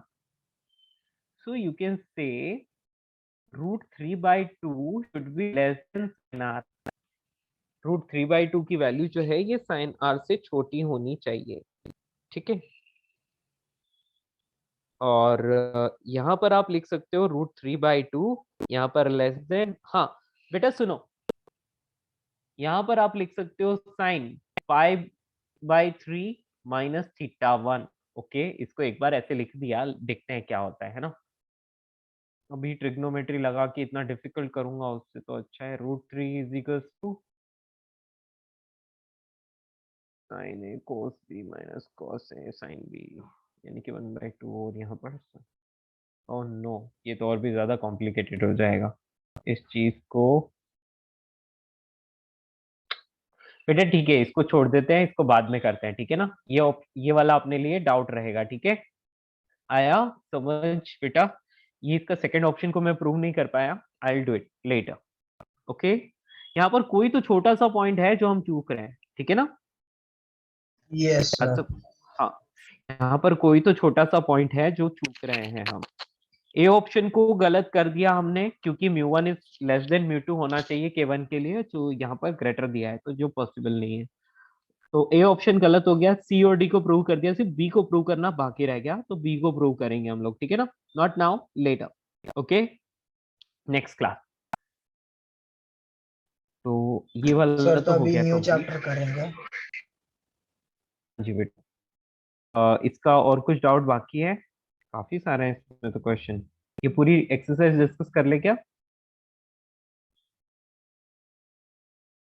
या Yes, new sir. Chapter start कर। चलिए ये पूरी एक्सरसाइज कंप्लीट करते हैं, ठीक है ना। नेक्स्ट क्लास से न्यू चैप्टर स्टार्ट कर देंगे, कोई दिक्कत नहीं है। ओके, इसमें सिर्फ बी ऑप्शन को प्रूव करना बाकी रह गया बेटा। बी सी डी है ना, तो बी ऑप्शन को हम लोग नहीं फाइंड कर पाए, I will find it and I will tell you. Okay, ये सारी बेसिक कैलकुलेशन लगा के तो कोई फायदा नहीं निकला। हाँ बट एक और बात है बेटा, इस केस के लिए आर की जो वैल्यू है यहाँ पर, that will be greater than I, है ना। R will be greater than I, R will be greater than I, ये तो पता है। चलो ठीक है, विल सी लेटर। चलिए आगे बढ़ते हैं। सो नेक्स्ट क्वेश्चन नंबर 11 से लेकर 11 से लेकर 18 तक, 11 से 18, 13, 14, 16. 13, 14, 16 और कुछ 11. 11. Okay done. चलिए सबसे पहले क्वेश्चन नंबर 11 करते हैं। क्वेश्चन नंबर 11 में आपको बोला सर है 12. 11, 12, 13, 14 एंड 16। ओके 11 में क्या बोला है, man is wishing to get a picture of a zebra, photograph by white duck. Okay बेटा देखो, यदि यहाँ पर कोई गधा खड़ा हुआ है, ठीक है, और वो भी व्हाइट कलर का गधा है, ठीक है, और इस गधे का क्या करना है, आपको ज़ेब्रा देखना है। तो ज़ेब्रा देखने के लिए वो बोल रहा है कि मैं कैमरा के लेंस के ऊपर, कैमरा के लेंस के ऊपर यदि मैं ऐसे कर लूं, ये कैमरा का लेंस है, यहाँ पर ब्लैक व्हाइट इस तरह की चिपका दूं, क्या ये मुझे ज़ेब्रा जैसा दिखाई देगा? नो, ठीक है, नहीं दिखाई देगा, ये मुझे व्हाइट कलर का गधा ही दिखाई देगा। लेकिन जितनी ब्राइटनेस का दिखना चाहिए, जितनी इंटेंसिटी से दिखना चाहिए, उसके उससे कम इंटेंसिटी से दिखेगा। बेटा आप लोग एक काम कर सकते हैं इसके लिए, आप लोग सर आप समझ लोग गया. हाँ, आप लोग डायरेक्टली किसी ऑब्जेक्ट को देखो और फिर अपनी फिंगर्स को बीच में ले आओ। तो ऐसा नहीं है कि वो ऑब्जेक्ट का आपको वैसा इमेज नहीं दिखाई देगा, आपको ऑब्जेक्ट का परफेक्ट इमेज दिखाई देगा, कोई प्रॉब्लम नहीं आएगी, ठीक है ना। तो आपको जेब्रा नहीं दिखाई देगा, आपको डंकी, व्हाइट डंकी ही दिखाई देगा विथ लेस इंटेंसिटी। ऑप्शन पढ़ते हैं। The image will look like a donkey on the photograph, बिल्कुल सही है, डंकी जैसा ही दिखेगा वो। Image will look like a zebra on the photograph, no, गलत है ये। The image will be more intense, नहीं, बिल्कुल कोई चांस ही नहीं है। Image will be less intense, ये बिल्कुल सही ऑप्शन है। तो बेटा इसका आंसर आ रहा है ए एंड डी, समझ रहे हो बेटा? Yes sir. हाँ, ग्लास के ऊपर यदि तुम ब्लैक कलर की स्ट्रिप्स चिपका दो तो उससे आपको जेब्रा नहीं दिखाई देगा, जैसा डोंकी है वैसा ही दिखाई देगा। प्रैक्टिकली करके देख लेना बेटा, ठीक है, क्योंकि लाइट रेस तो सारी एंटर करेगी जहां से भी उसको मौका मिलेगा, ठीक है ना, इसीलिए। तो बेटा ये यदि कोई लेंस है और इस लेंस का आप इतना पार्ट यदि डार्क करते हो और यहाँ पर कोई इंसान खड़ा हुआ है, तो इसका मतलब ये नहीं है कि इस इंसान का बीच में से पार्ट आपको दिखाई नहीं देगा, ऐसा नहीं है। ये परफेक्ट पूरा इंसान आपको दिखाई देगा, ठीक है ना। बस, तो ये सेम ही क्वेश्चन है। तो क्वेश्चन नंबर 11 क्लियर हो गया होगा। आंसर है A and D. Yes sir, understood. और क्वेश्चन नंबर 13, 14 तो यहाँ पर आपको एक कुछ दे रखा है, देखते हैं इसको। Curve surface sir of radius 12 भी आर, था. क्या हो बेटा? 12। सर 12 भी था. अब बेटा वो आ जाएगा इसमें, 12, 13, 14 तीनों ही इसी पैराग्राफ के हैं, ठीक है। Surface of radius are separated by some okay, two medium of refractive index mu1 and mu2 as shown in the figure. Okay ठीक है, तो आपको दो फिगर्स दे रखे हैं, एक में तो कॉन्वेक्स सरफेस है और एक में कॉन्केव सरफेस है, ठीक है। तो इसमें क्या दिक्कत आ रही? Choose the correct statement related to the real image formed by the object ओ।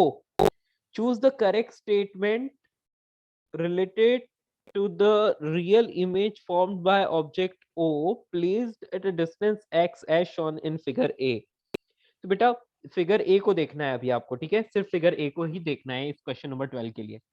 तो यदि एक यहाँ पर है और बाकी इस तरह का कुछ ये दे रखा है आपको, तो ये O है और ये वाला मीडियम mu1 है, ये वाला मीडियम mu2 है, और यहाँ पर ये C गिवन है आपको, ठीक है, और ये एंगल ऑफ इंसिडेंस I है और सब कुछ ठीक है, बाकी और कोई दिक्कत नहीं है। हाँ जी, तो अब क्या होगा? लाइट रे will bend towards the normal, और टुवर्ड्स द नॉर्मल बेंड होगी लाइट रे, तो ये आर होगा, और आर की वैल्यू, हाँ अब वो म्यू पर डिपेंड करेगा। पहले अपन पढ़ते हैं।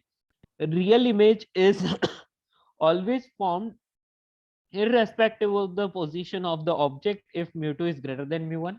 तो बेटा यदि mu2 is greater than mu1 हुआ तो उस कंडीशन में इमेज होगा ऑब्वियसली वो रियल इमेज बनेगा, राइट? हेलो, यदि mu2 is greater than mu1 हुआ तो ये टुवर्ड्स द ऑब्जेक्ट बेंड होगी, right? Hello, yes sir. Yes, sir. Okay, तो और भी इसको पढ़ लेते हैं। The image is formed only when the X is greater than R. X क्या है? अच्छा, ये एक्स है और ये वाला आर है। ओके, अच्छा अच्छा अच्छा, इसको ध्यान से देखना पड़ेगा। रुको पूरा सारे ऑप्शन पढ़ते हैं, रुको। Real image is form due to convex nature of the interface irrespective of mu one and mu two. नहीं बेटा, म्यू1 और म्यू2 का तो बहुत बड़ा रोल है, आप ऐसे नहीं बोल सकते हैं ना। और real image forms if X is greater than R. बेटा अकेला एक्स भी रिस्पॉन्सिबल नहीं है, यहाँ पर आपको दिखाई दे रहा है कि कुछ न कुछ एंगल ऑफ इंसिडेंस है, तो टुवर्ड्स द नॉर्मल जरूर बेंड होगी लाइट रे। ओके, यदि एग्जैक्टली जो पिक्चर दिख रहा है उस हिसाब से यदि हम लोग बात करें, तो mu two is greater than, the real image is always formed irrespective of the position of object. ये बात भी सही नहीं है। चलिए फॉर्मूला लिखते हैं इसके लिए, ठीक है? फॉर्मूला लिखते हैं n2 upon sir v minus. हाँ जी, सर समझ गया, लाइक मुझे सिर्फ बी ऑप्शन में डाउट था। यस, अभी क्लियर हो सर गया? तो फिर हाँ क्लियर हो गया। यहाँ तो यहाँ पर हम n2 minus n1 upon r लिख सकते हैं, ठीक है? ये म्यू1 म्यू2 की जगह मैंने n1 n2 लिख दिया है और r को पॉजिटिव लेना है, ठीक है? तो बेटा यहाँ से आपको एक बात समझ में आ रही है, n2 अपॉन v, ये माइनस माइनस प्लस हो गए और इधर आके फिर से माइनस हो जाएंगे, तो n2 minus n1 upon r, और बेटा ये वाला नेगेटिव n1 अपॉन x हो गया, ठीक है? तो ये कोई भी वैल्यू के लिए ये चीज जो रहेगी ये नेगेटिव रहेगी। ये चीज क्या है? ये मतलब ओवरऑल नेगेटिव है ना, क्योंकि इसके आगे नेगेटिव साइन लग रहा है। और अब यदि n2 is greater then n1 है ना, n2 is greater then n1, बेटा उस कंडीशन में आपको क्या मिलेगा? ये पॉजिटिव मिलेगा और उसमें से ये चीज माइनस हो रही है। यस और नो? हेलो, समझ पा रहे हो? Yes sir. यस, तो अभी एनालाइज कर लोगे, हो जाएगा? Yes sir. यस, ठीक है ना? तो यहाँ पर अभी आप क्या कर सकते हो, नेक्स्ट क्वेश्चन क्या है देखो।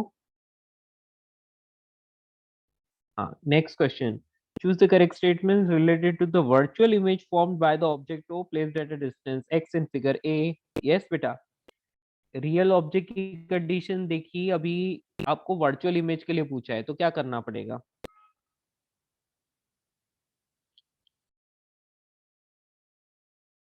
यस,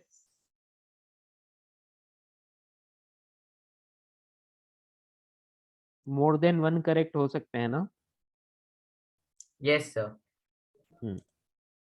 तो बेटा अभी ये जो फर्स्ट क्वेश्चन था उसमें आपको क्या समझ आया कि यार सिर्फ रिफ्रैक्टिव इंडेक्स की बात करें तो हम नहीं बता सकते, और सिर्फ पोजीशन की बात करें तो हम नहीं बता सकते, मतलब एक्स पर भी डिपेंड करेगा। किस पर? एक्स पर भी डिपेंड करेगा, एंड जो n1 n2 यानी कि म्यू1 म्यू2 दोनों पर भी डिपेंड करेगा। लेकिन ऐसा कोई भी ऑप्शन नहीं है जिसमें एक्स और म्यू1 म्यू2 तीनों के बारे में एक साथ बोला हो, है ना? तो 12th का आंसर जो आना चाहिए वो क्या आना चाहिए? 12th का तो आंसर आना चाहिए नन ऑफ दिस, क्योंकि उसमें वर्चुअल इमेज भी बन सकता है ना? क्योंकि x और म्यू1 म्यू2 दोनों पर डिपेंड कर रहा है, ठीक है ना? आपको समझ आया? फर्स्ट वाला समझ में आ गया, राइट?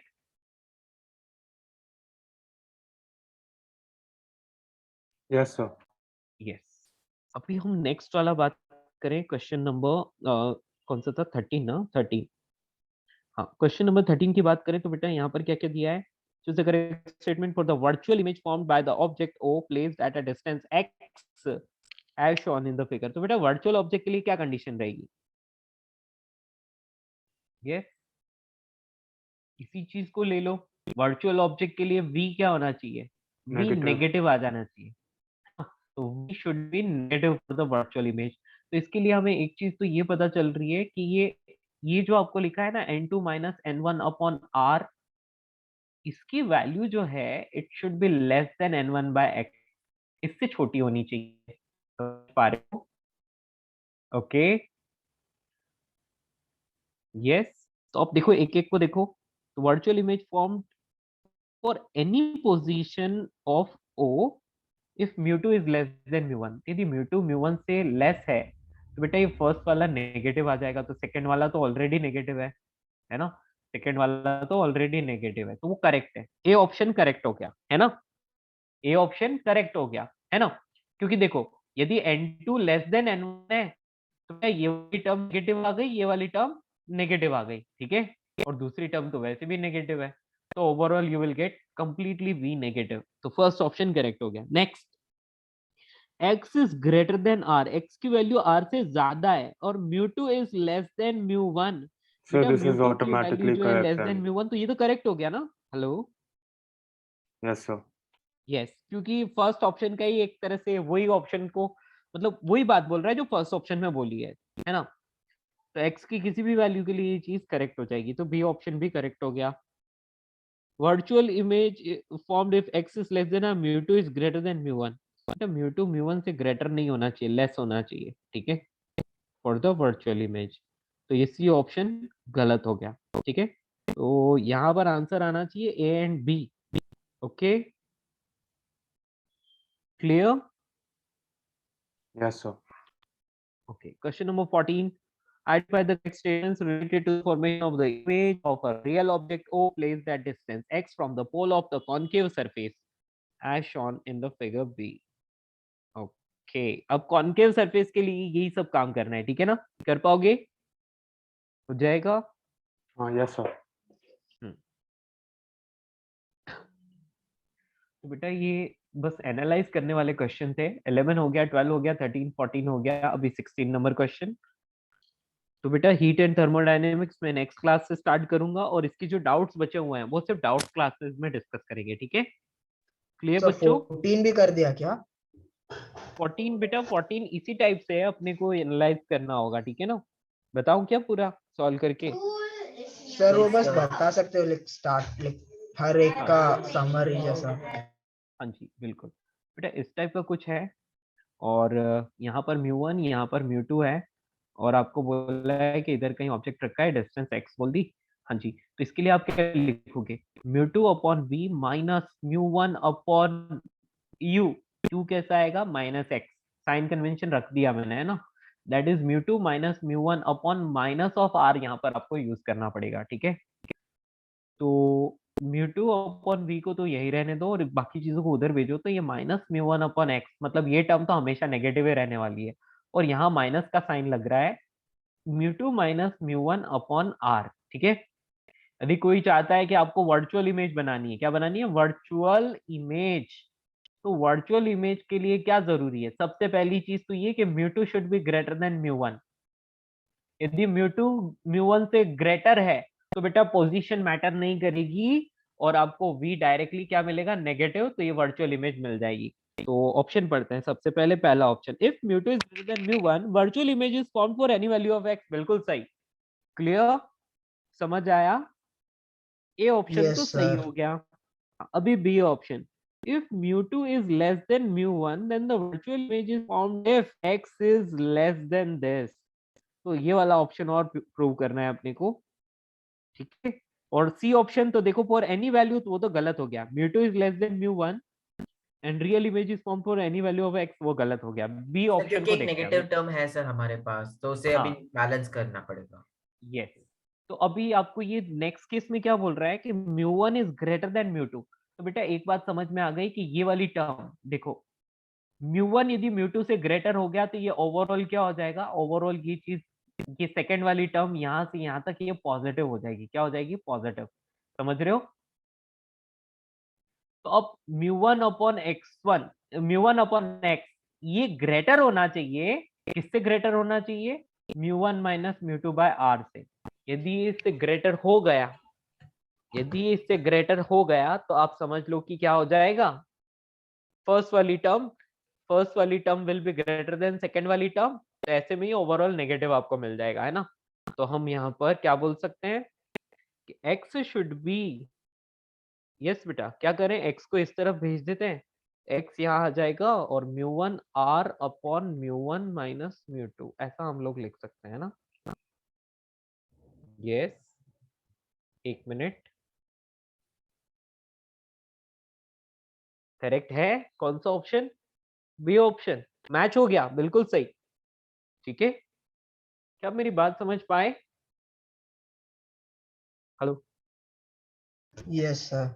यस, तो ये वाला ऑप्शन करेक्ट हो गया, ठीक है ना। B option correct, A option correct, बस ये दो ही करेक्ट आ रहे हैं, उसके अलावा कोई नहीं। Yes sir. और सर मुझे ये 16th क्वेश्चन में सिर्फ ए और डी में डाउट है।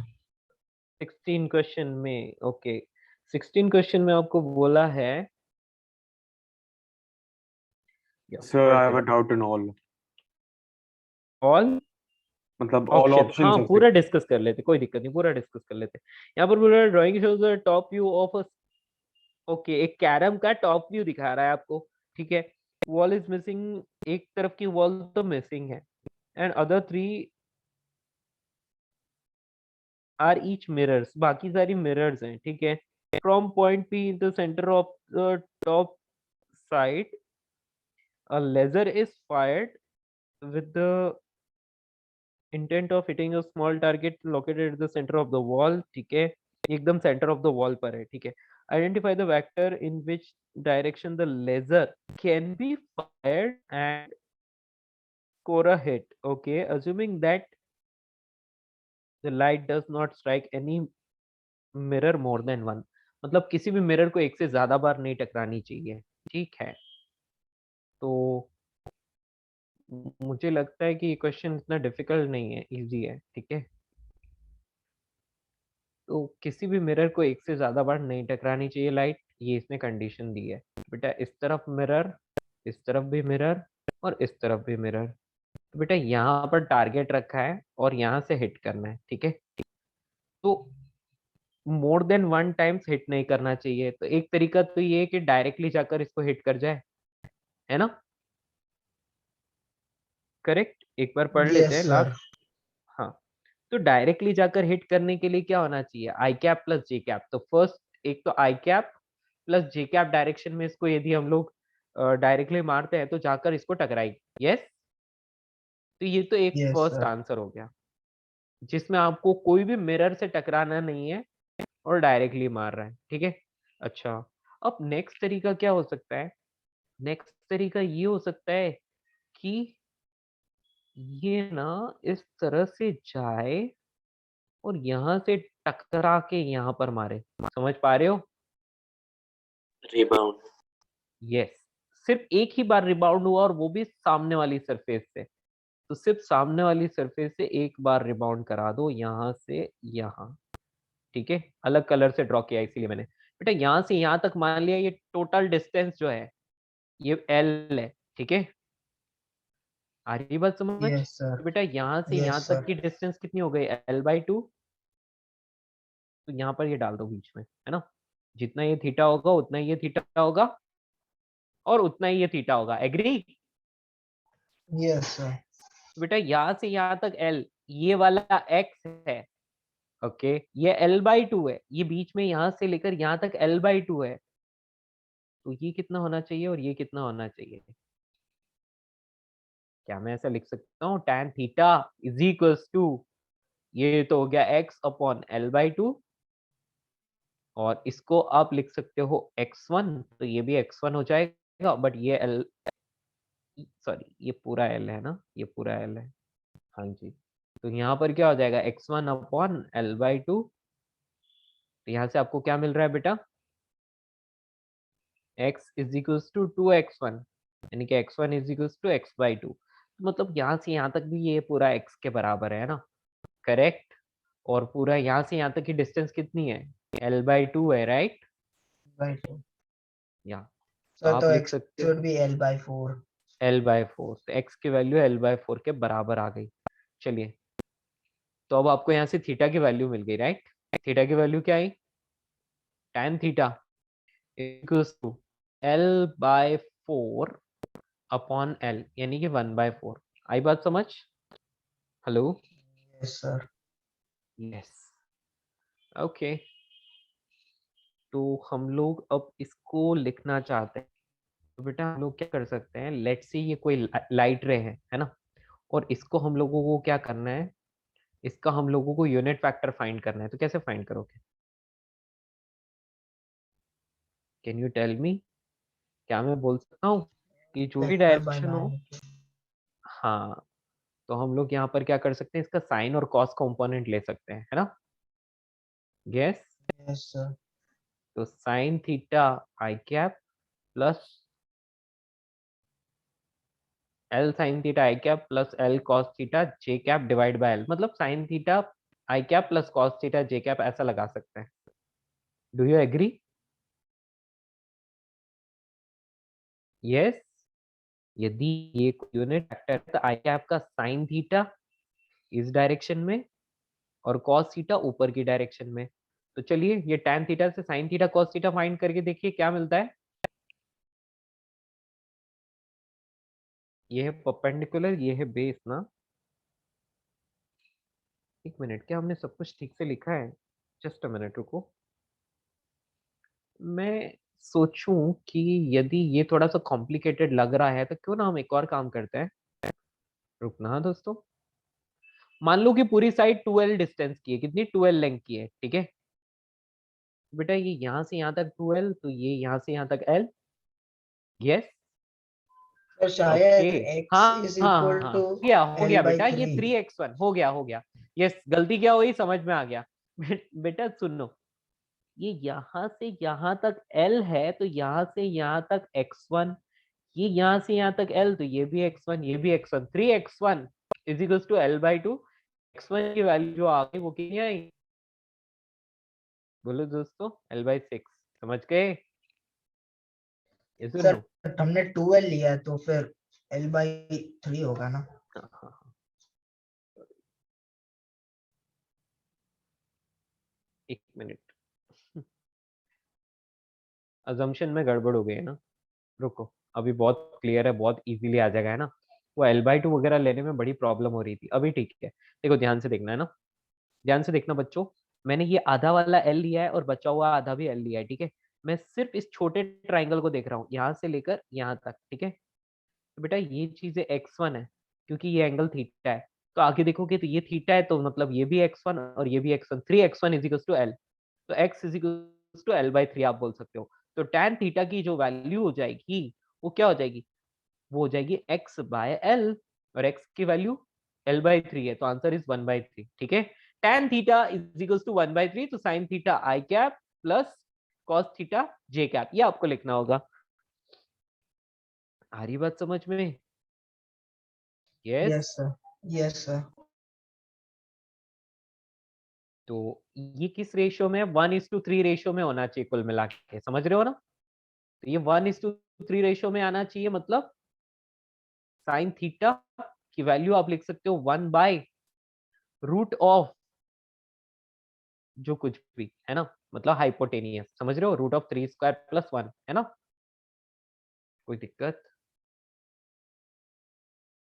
तो नो सर। 1/√ऑफ ये आ जाएगा 10 आई कैप, या ये, और cos थीटा की वैल्यू 3/√10, ठीक है? तो आपको सिर्फ यूनिट वेक्टर ही लिखना है ना, मतलब आपको सिर्फ उसकी डायरेक्शन दिखानी है, तो वो 1:3 में है ना, तो आप क्या लिख सकते हो, I cap by √10 plus J cap by ऐसा, है ना? पर आपको तो सिर्फ वही देखना है, इसकी डायरेक्शन, तो आई कैप, क्योंकि डिनोमिनेटर तो दोनों का सेम है ना, तो 3j, ठीक है? आई कैप और 3 कैप, या फिर एक मिनट रुको, कुछ तो गड़बड़ है यार, ऑप्शन मैच हो रहे हैं।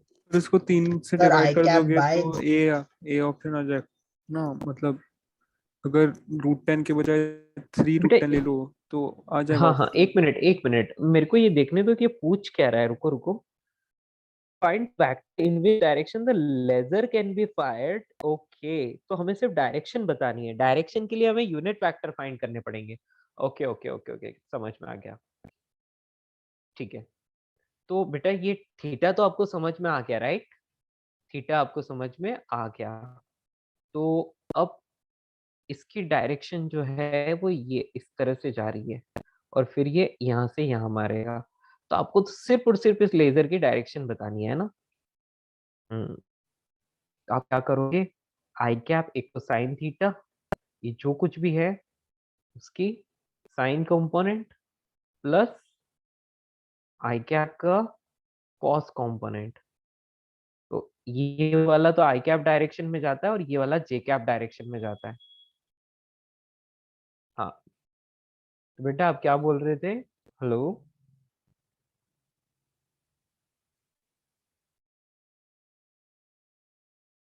tan थीटा वैसे तो y बाय एक्स लिखा जा सकता है। ओके, हाँ जी, तो भी इसका आंसर हम ऐसे भी निकाल सकते हैं, कोई दिक्कत नहीं है। tan थीटा की वैल्यू आपको पता चल गई है। देखो, हमने x डायरेक्शन और y डायरेक्शन तो कंसीडर किया हुआ है ही, तो ये तो हो गया ना बच्चों। ये x, ये y डायरेक्शन, आपने इसको थीटा कंसीडर किया था और आपको tan थीटा की वैल्यू मिल गई। तो यहाँ पर theta is x by y है, समझ रहे हो क्या है ये? x बाय y और उसकी वैल्यू 1/3 है, ठीक है। हेलो, तो हम लोग यहाँ पर क्या बोलेंगे, हमें तो सिर्फ वो यूनिट वेक्टर बताना है, तो वो डायरेक्शन क्या होगी? तो x i cap plus y j cap divide by root of x square plus y square. मेरी बात समझ रहे हो? या फिर उस सिर्फ रेशियो को लेकर चलें? सर सिर्फ रेशियो चलेगा। सिर्फ रेशियो चलेगा, है ना? तो आपको सिर्फ रेशियो से ही काम करना है, तो यहाँ से ये डायरेक्ट आ गया। क्या आया? x is equals to y by 3। तो i cap plus j by 3। हाँ, तो ये आ जाएगा आई कैप और ये j बाई 3, ठीक है ना?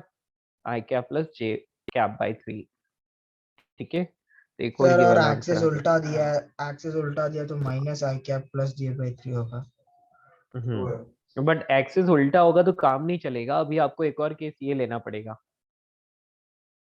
किसी भी मिरर पर एक से ज्यादा नहीं हो सकता ना, तो अब एक केस ऐसा ले लोगे। सर ये ऑप्शन मैच नहीं करता। ये वाला मैच नहीं करता, क्यों? Sir minus I plus j by 3 है या हाँ आई हाँ बाई हाँ, 3 प्लस रुको जे है? बेटा, यहाँ से यदि इसको मारा जाए तो ये एग्जैक्टली इस जगह टकराएगा। यहाँ से जितना एंगल बन रहा है तो वापस ये यहाँ टकराएगा और उतने ही एंगल पर ये यहाँ से इसको टकराएगा। Do you agree? Yes sir, तो माइनस तो आई ये वाली प्लस जे हो डायरेक्शन जाएगा। Minus I cap minus J cap हो गई, right? Sir minus I plus J, क्योंकि फॉरवर्ड में ही जा रहा हाँ है सॉरी, ना। प्लस जे, हाँ minus I plus J. C option भी करेक्ट हो गया। तो कौन कौन सा ऑप्शन आ रहा है बेटा? एक तो लास्ट वाला आपको, या एक तो i cap plus J cap minus I cap plus J cap आ गया। और इसकी बात करें तो बेटा ये minus I cap plus j by 3, ये आंसर नहीं हो सकता। ये आंसर नहीं हो सकता क्योंकि सर पर माइनस आई वो कैप, सही बता रहा है उसको भी। एक मिनट रुको बेटा, आप माइनस आई कैप और जे बाई 3 पर मारोगे तो कैसे काम से कैसे वो टकराएगा, आप ये बताओ। देखो, आपने इसको ले लिया, लेट से बेटा ये यहाँ माइनस आई कैप और जे बाई 3 है ना, तो ये जाएगा ऐसे, यहाँ टकराएगा तो फिर तो ये इस तरह से आएगा ना, उस तरफ कहाँ जाएगा? मेरी बात सर समझ पा रहे माइनस हो? आई कैप जे बाई 3 तो लेफ्ट वाले वॉल पे टकराएगा ना? नहीं वही तो मैं बोल रहा हूँ, वो लेफ्ट वाली वॉल पर टकराएगा, वो राइट नहीं पर जाएगा ही नहीं। तो बेटा नहीं इसका आंसर तो, सर हाँ जैसे मतलब ये लेफ्ट वाले वॉल के बाद टकरा के टारगेट को डायरेक्टली हिट करेगा, जैसे आपने टॉप वाले, जैसे आपने फर्स्ट केस में लिया था वैसे ही, जैसे सिमेट्रिकली ये भी तो हो सकता है ना? एक मिनट, देखो मैं ये वाला ले लेता हूँ, एक बार करके देखते हैं ना, ये वाला करके देखते हैं। देखो ये बोल रहा है कि माइनस आई कैप और जे बाई 3, ठीक है। तो फर्स्ट वाला तो अपना क्लियर हो गया है ना, फर्स्ट वाला तो अपना क्लियर हो गया, ठीक है।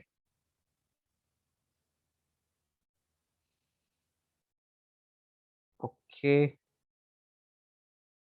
अब अपने को इसको और प्रूव करना है, तो देखते हैं। लेट्स से यदि ये ऐसे जाए, हाँ जी बिल्कुल बिल्कुल बिल्कुल, ये यहाँ टकराएगा, यहाँ से यहाँ जाके इसको टकरा सकता है ना, बिल्कुल सही है। हाँ जी बेटा आ जाएगा यार, ये केस भी आ जाएगा, ठीक है। हेलो, समझ पा रहे हो बच्चों? एक मिनट, ये वाला यहाँ टकराने के बाद यदि इस तरफ टकराए, सॉरी,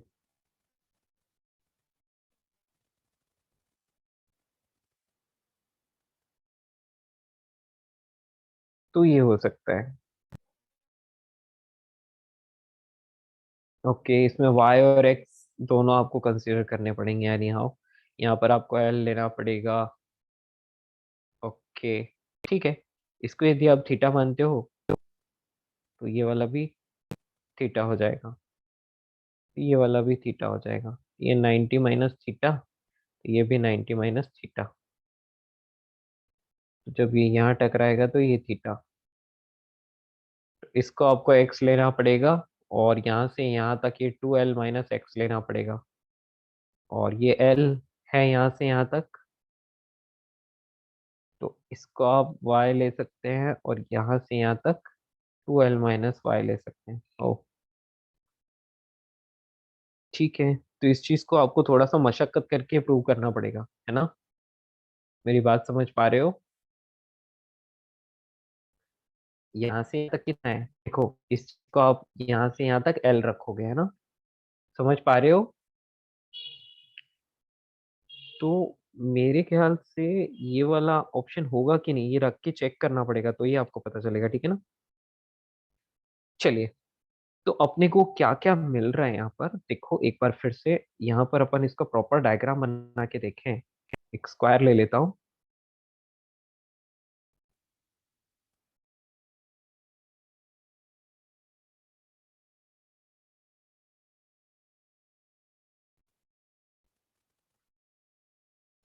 यस,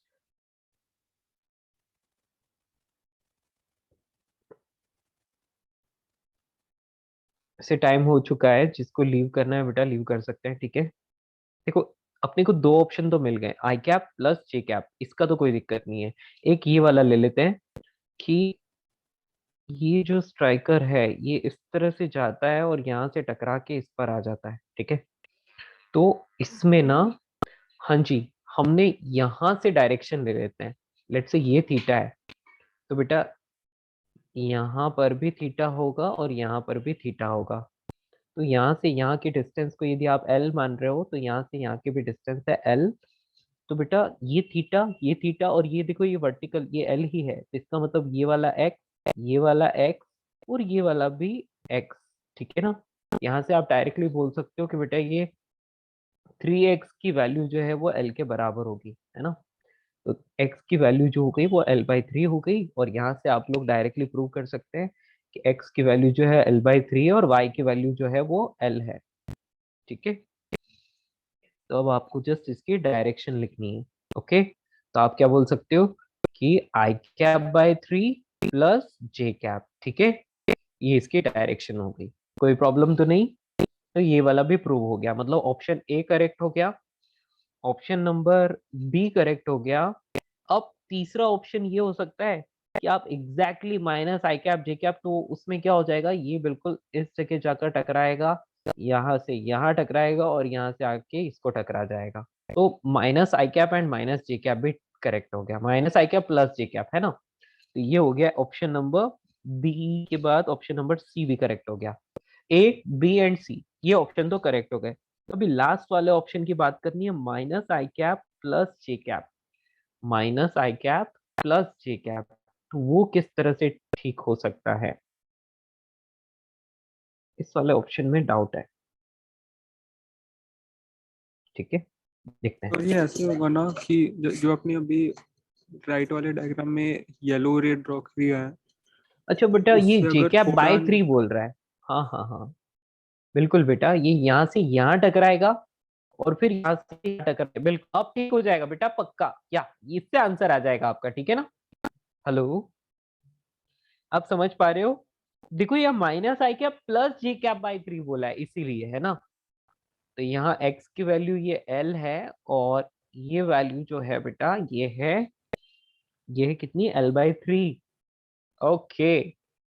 हाँ जी, अब पक्का आंसर आ जाएगा बेटा, ठीक है? तो ये बेटा यदि ये एंगल यदि आप थीटा है तो बेटा ये 90 माइनस थीटा, ये 90 माइनस थीटा, इसका मतलब ये वाला थीटा तो ये वाला थीटा, तो यहाँ वाला एंगल कितना आ जाएगा, यहाँ वाला एंगल 90 माइनस थीटा आ जाएगा, ठीक है।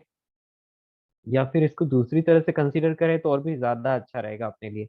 लेट से आप इस वाले एंगल को थीटा ले लो, ये वाला एंगल थीटा ले लो, है ना, ये थीटा तो ये वाला भी थीटा, ये वाला भी थीटा, यहाँ 90 माइनस थीटा, यहाँ 90 माइनस थीटा, तो यहाँ वाला फिर से थीटा, ठीक है। तो आप यहाँ से लिख सकते हो tan theta is equal to 1/3, ठीक है यहाँ। और इसी तरह से यहाँ पर देखो ये कितना है, ये L है, तो x की वैल्यू ये रही, तो बिल्कुल बेटा ये आ जाएगा, उसी के बराबर ही आ जाएगा, है ना। यस बेटा, ये उस चीज को प्रूव कर रहा है। तो -i प्लस j/3, है ना। हाँ, मैं उस वक्त क्या सोच रहा था, मैंने ऊपर जो डायग्राम बनाया था वो किसके लिए बना दिया था बेटा, ये मैंने उसका जस्ट ऑपोजिट डायग्राम बना दिया था, i/3 प्लस j का बना दिया था, पर ऐसा नहीं है, ये i प्लस j/3 का डायग्राम। तो बिल्कुल बेटा ये वाला भी पॉसिबल है ना, ये वाला भी सही है। ABCD चारों आंसर हो गए फिर तो। ओके, बहुत अच्छे से एनालाइज करना होता है, दैट्स ऑल। थर्मोडायनेमिक्स स्टार्ट नहीं करोगे? बेटा थर्मोडायनेमिक्स नेक्स्ट क्लास से स्टार्ट करेंगे, ठीक है। ठीक है और सिर्फ जो डाउट लेक्चर होगा उसी में हम लोग क्या करेंगे, डाउट्स डिस्कस करेंगे, ठीक है। Yes sir. ओके बच्चों, हो गया। इसमें क्या है, ज्योमेट्री ज्यादा थी सो टाइम ज्यादा लग गया। चलिए दोस्तों, दैट्स ऑल फॉर अभी टुडे, सर ऐसे भी हमारा थर्मोडायनेमिक्स का ही क्लास है, सो या एक मिनट, थर्मोडायनेमिक्स आप मतलब केमिस्ट्री समझ केमिस्ट्री नहीं रहे? केमिस्ट्री। अच्छा केमिस्ट्री, गुड गुड गुड, हाँ फिर आपको समझने में आसानी होगा। हाँ ओके हाँ, बच्चों, वही। मिलते हैं नेक्स्ट क्लास, ठीक है, बाय बाय।